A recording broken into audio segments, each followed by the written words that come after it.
4 2 marks problems. Okay, তো first problem number 1 কোন চ্যাপ্টারের প্রবলেম আমরা শুরু করেছি? Method of substitution. খুব ইজি প্রবলেম, জাস্ট বেসিক জিনিসটা বুঝতে হবে। নাম্বার 1 যদি আমি প্রবলেমটা লিখি, কি বলছে?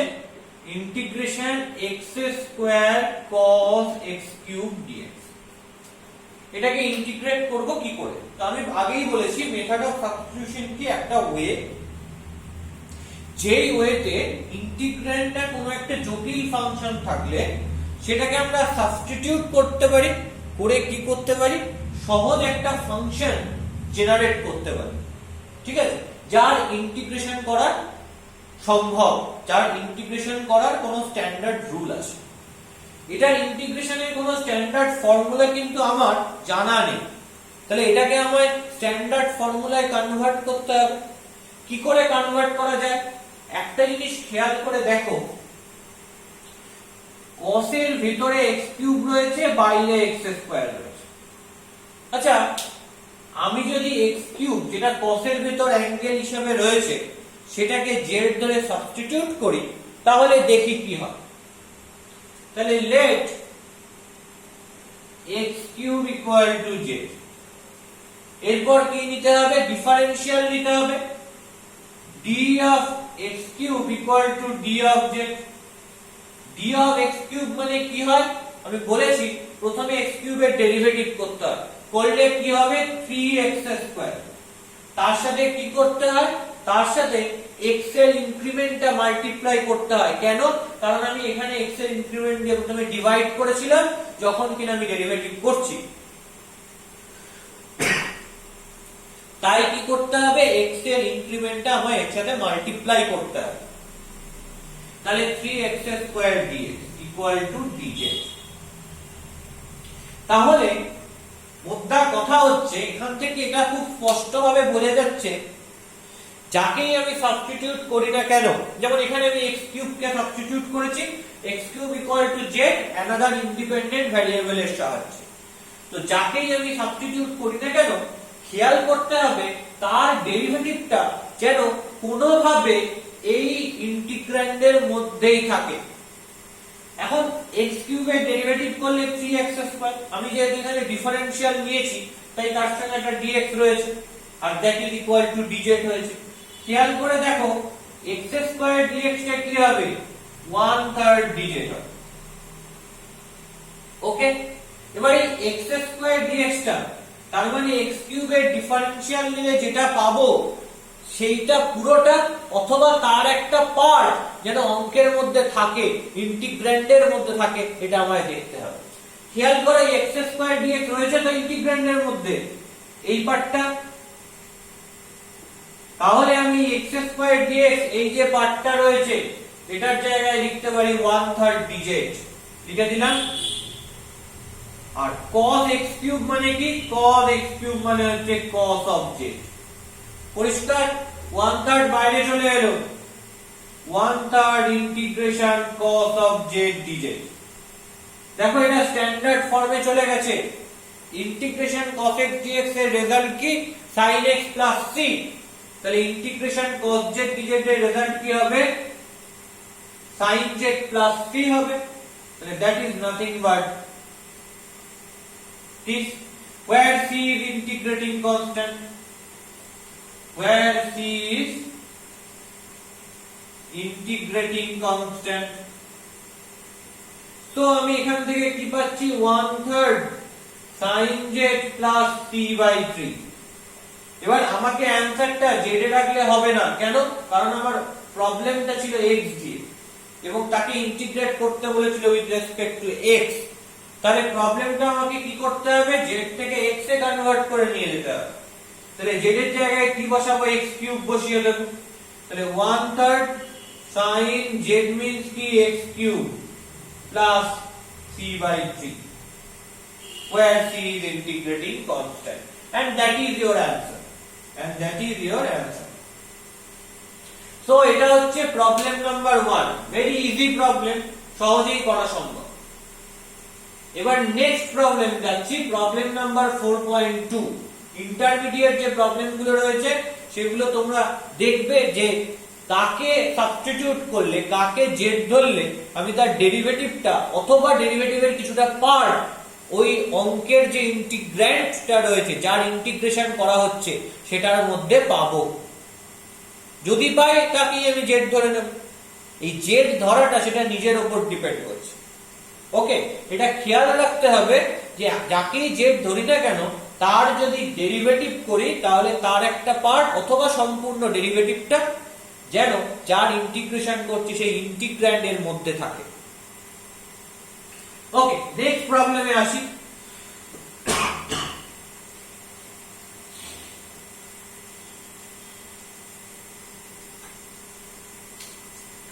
Problem number 4.2, integration sec square 7 - 4x dx। আচ্ছা, একটা কথা বলো, sec স্কয়ার 7 - 4x dx এর তো ফর্মুলা আমি জানি না। আমি কি জানি? আমি এই ফর্মুলাটা জানি, integration sec square x dx, এটা মানে হয় tan x plus c, where c is integrating constant। তো আমাকে এই sec স্কয়ার 7 - 4x রাখলে হবে না, তাহলে এই 7 - 4x টাকে চেঞ্জ করতে হবে। মানে 7 - 4x টাকে কোন একটা ইন্ডিপেন্ডেন্ট ভ্যারিয়েবল দিয়ে সাবস্টিটিউট করতে হবে। কি ধরবো? 7 - 4x কে z ধরে। Let 7 - 4x equal to z। কেন z ধরলাম বোঝা গেল? এটা কেন সাবস্টিটিউট করলাম? কারণ আমি এই sec স্কয়ার 7 - 4x dx এর কোনো ফর্মুলা জানি না। জানি কার formula? Integration sec square x dx এর ফর্মুলা। যদি z হয় তাহলে এটাকে আমি বড়জোর করতে পারবো integration sec square z dz করলে কি হবে? tan z plus c। তার মানে x টাকে যা z দিয়ে লিখতেই পারি, কোনো অসুবিধা নেই। তাহলে সবাইকে z দিয়ে আমায় চেঞ্জ করতে হবে। ঠিক আছে, তাহলে আমাকে কি করতে হবে? যে অ্যাঙ্গেলটা রয়েছে sec স্কয়ার এর মধ্যে, সেটা 7 - 4x আছে, ওটাকে 7 - 4x এই রকম টার্মে রাখলে হবে না। তাহলে 7 - 4x কে একটা নির্দিষ্ট ইন্ডিপেন্ডেন্ট ভ্যারিয়েবল দিয়ে আমায় সাবস্টিটিউট করতে হবে। তাহলে আমি কি করলাম? 7 - 4x কে z দিয়ে আমি সাবস্টিটিউট করছি। তাহলে কি আসবে ডিফারেন্সিয়াল নিলে? d of 7 - 4x equal to d of z। এটাকে দুটো পার্টে ভেঙে লিখতে পারবো। d of 7 minus d of 4x equal to d of z। d of 7 constant টার্মের ডিফারেন্সিয়াল নিলে কি হয়? কনস্ট্যান্ট টার্মের তো কোনো ইনক্রিমেন্ট নেই, তাহলে ডিফারেন্সিয়াল নিলে কি হবে? 0 হবে। মাইনাস 4 কনস্ট্যান্ট বাইরে বেরিয়ে গেল, d of x equal to d of z। তাহলে minus 4 dx equal to dz রয়েছে। তাহলে dx এর জায়গায় কি লিখতে পারবো?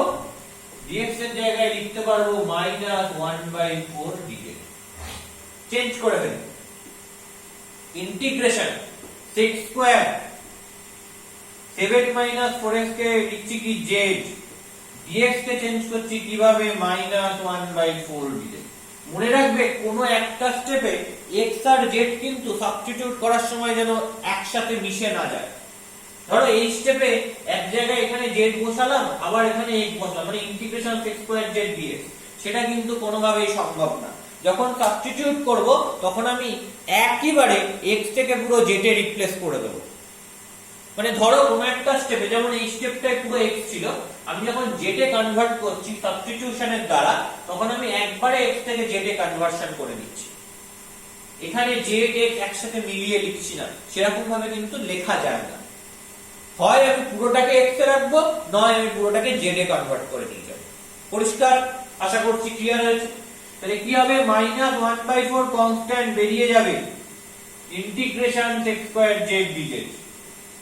তাহলে minus 1/4 integration sec square z dz এর ফর্মুলা কি? tan z plus c। তাহলে that is tan z plus c, where c is integrating constant। তাহলে আলটিমেট কি দাঁড়াচ্ছে? Minus 1/4 tan z minus 1/4 c। তো এটা একটা ইন্টিগ্রেটিং কনস্ট্যান্ট, তো এটাও তো একটা কনস্ট্যান্ট টার্মই হবে, তো রেখে দিলাম এরকম ভাবে, কোনো অসুবিধা নেই। এবার আমি কি করতে পারি? z জেডটাকে এক্স এর রেসপেক্টে লিখতে হবে, কারণ আলটিমেটলি আমার ইন্টিগ্র্যান্ড ছিল এক্স এর ফাংশন।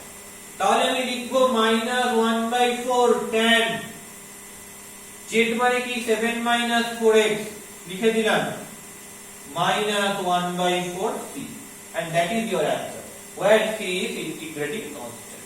কোনো অসুবিধা নেই। অনেকে এটাও করে যে এই -1/4 কে c ড্যাশ ধরে রিপ্লেস করে দেয়, এরকম করে লেখে -1/4 tan 7 - 4x c dash where c dash equal to -1/4 c।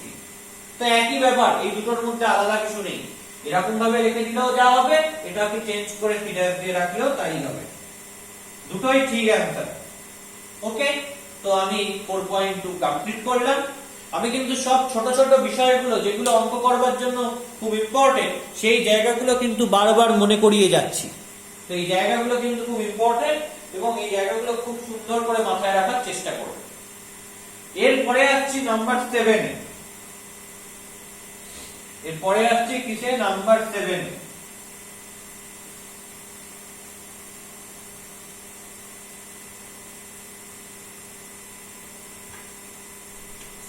সেভেনেরটা কি বলছে? Integration dx by x log x। তা বলো তো কাকে সাবস্টিটিউট করলে তার ডেরিভেটিভটা আমার এখানে রয়েছে। ধরো আমার x, এটা সাবস্টিটিউট x কে ডেরিভেটিভ করে তো 1 হয়, যেহেতু এখানে আছেই। তো x কে যদি আমি z দিয়ে সাবস্টিটিউট করি তাহলে dx dz হবে। তো just dz by z log z হবে, কোনো চেঞ্জ হচ্ছে না। মানে এই যে ইন্টিগ্র্যান্ড, একে যে আমি ছোট করব সেরকম কিছু করতে পারছি। তাহলে x কে z দিয়ে সাবস্টিটিউট করার কোনো মানেই দাঁড়ায়।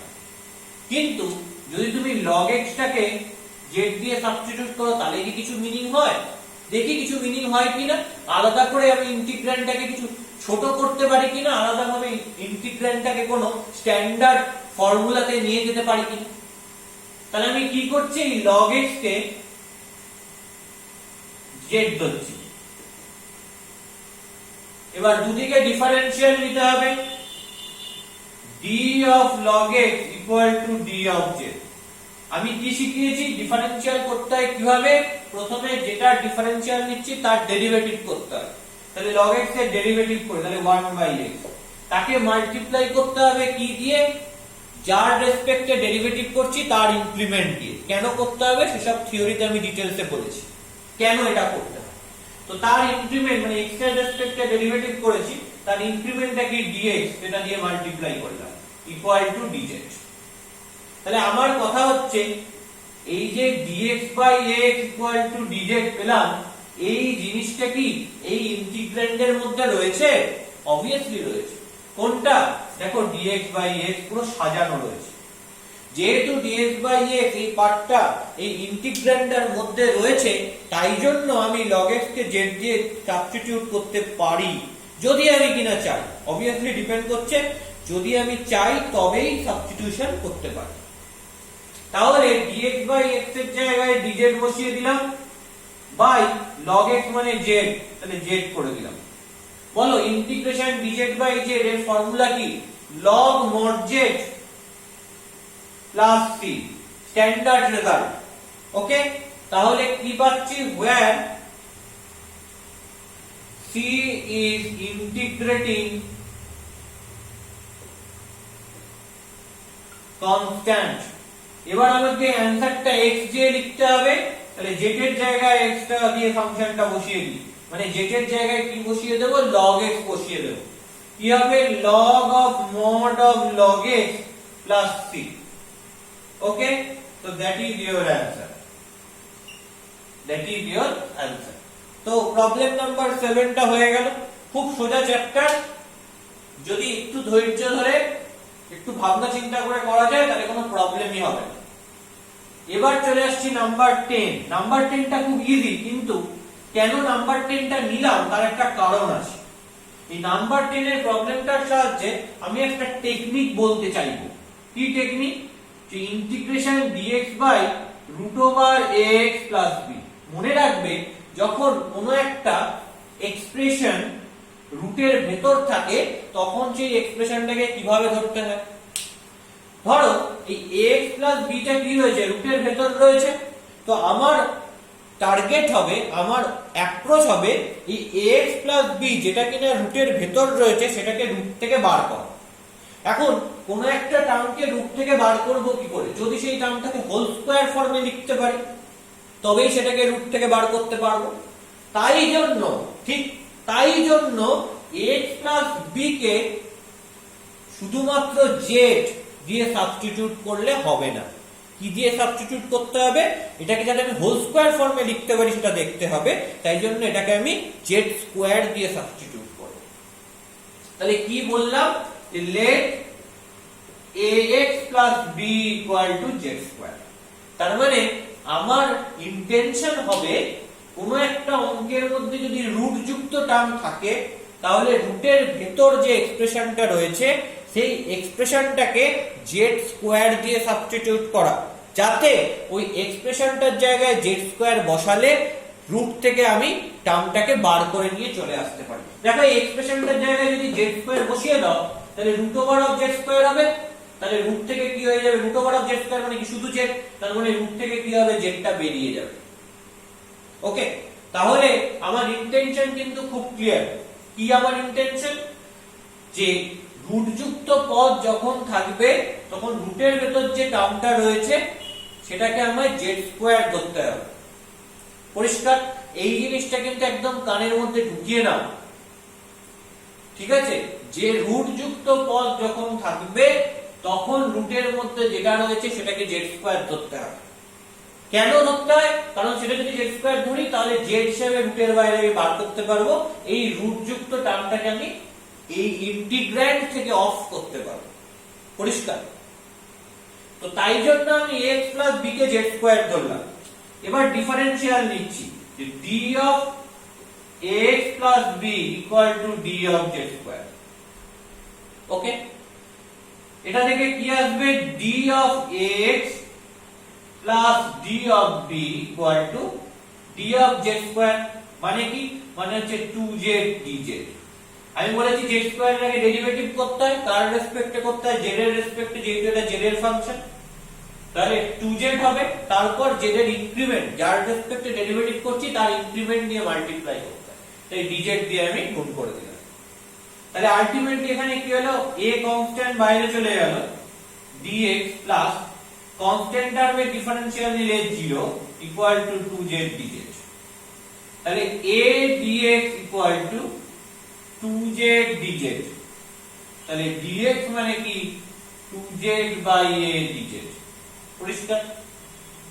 তাহলে ইন্টিগ্রেশন dx এর জায়গায় লিখলাম 2z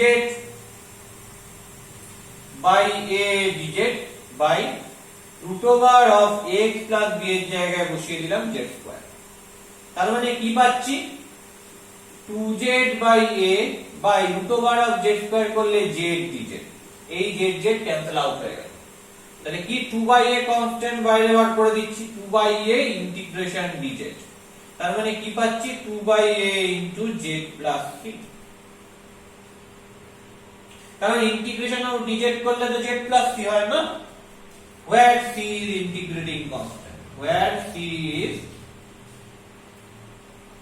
integrating